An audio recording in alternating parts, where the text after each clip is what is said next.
Illinois landlords say they have zero leverage due to the eviction moratorium.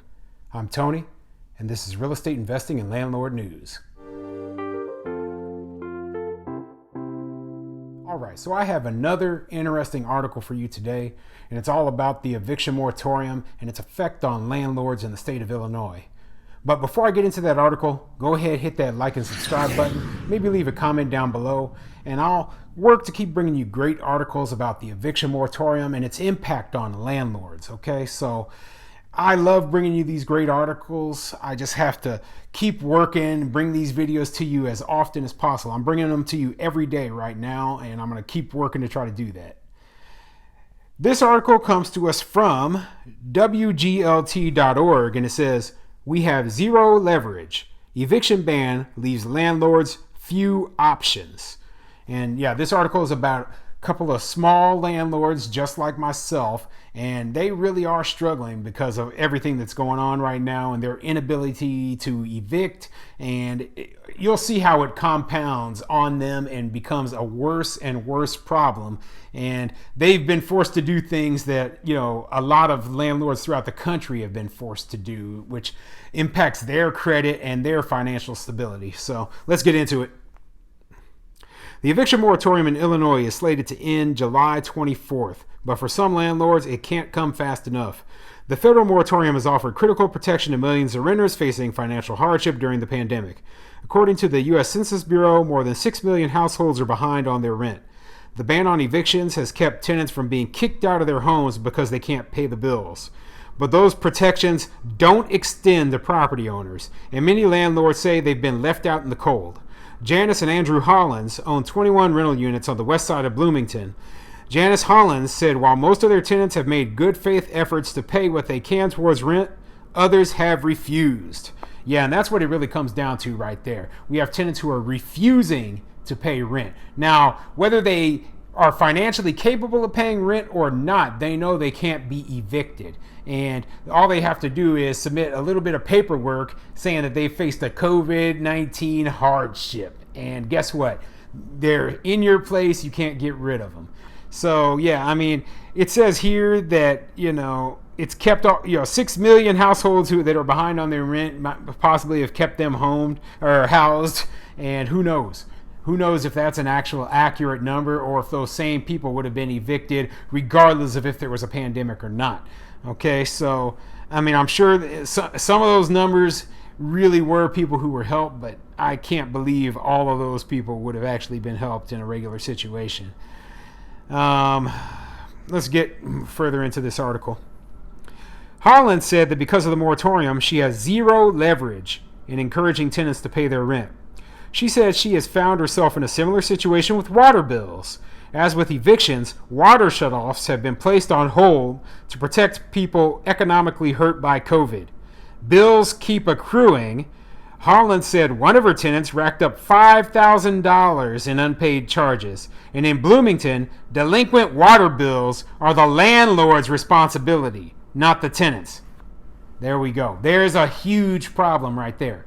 The water bill is the responsibility of the landlord, yet they've prevented the water from being turned off. So basically the bill just keeps accruing and accruing, and guess who has to pay it?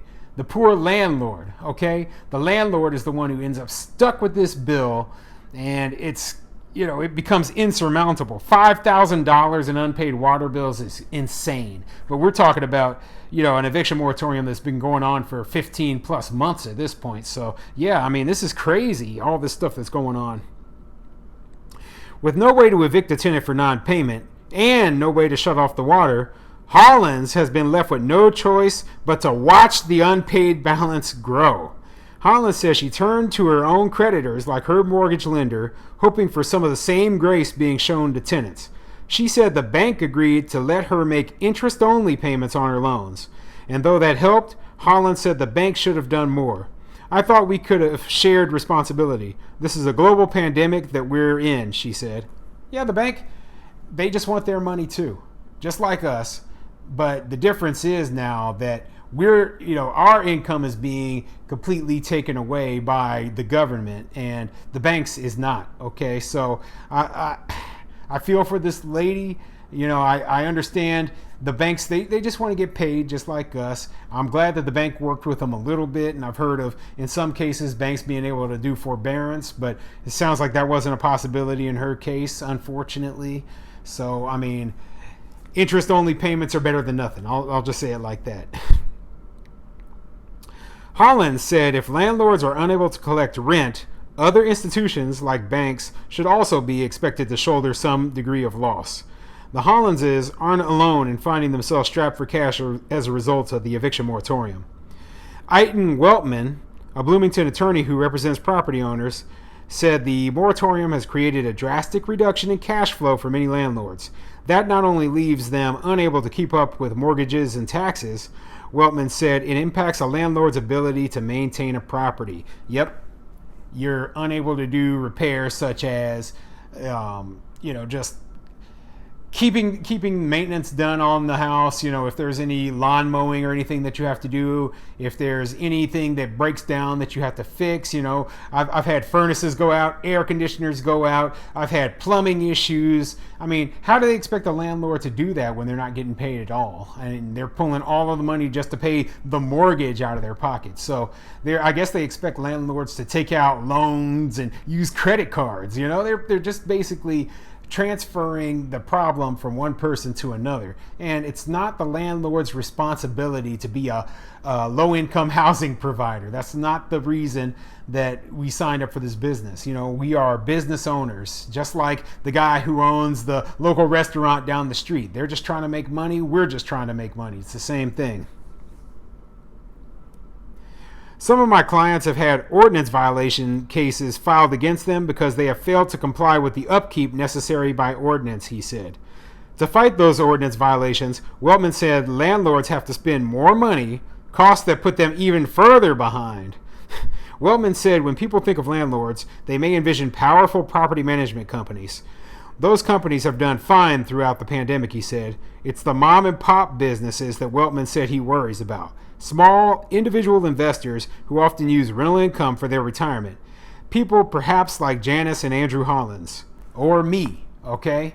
Now, obviously, that is not 100% of my investments for retirement, but it is a good, large majority portion of the money that I am saving towards my retirement, what I put into my real estate investments, okay? So not getting paid rent really does put a huge damper on what I'm doing. And fortunately, I do work a full-time job, and I've been able to, get enough income coming in where if I was to lose a month rent here or there, or even have a tenant who wasn't able to pay, I'd be okay. But a lot of landlords are not in my position. A lot of landlords only own one property or maybe two properties. So if they lose their rent, they're losing half or all of their income, okay? And then they are trying to pull out of their pocket enough money to keep this place from getting foreclosed. And some of them can't do it.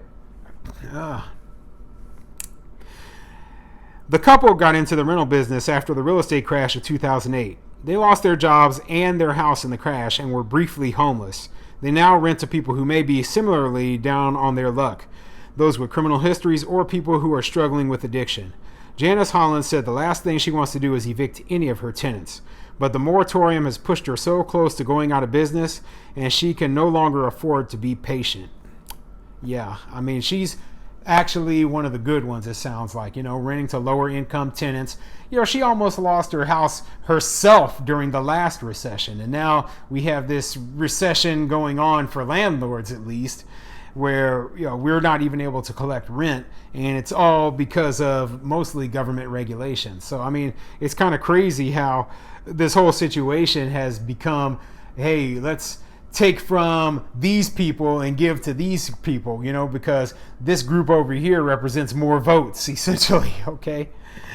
Oh, man. So our property rights have just gone out the window. It's just absolutely crazy. But, hey, I'm saying hang in there. I'm saying this at the end of every video. If you're a landlord and you're facing this eviction moratorium taking away your income right now, hang in there, okay? This is going to come to an end. I don't want to see anybody's properties getting foreclosed. I don't want to see people being forced to sell if they don't want to. But whatever you do, make sure that you come out okay.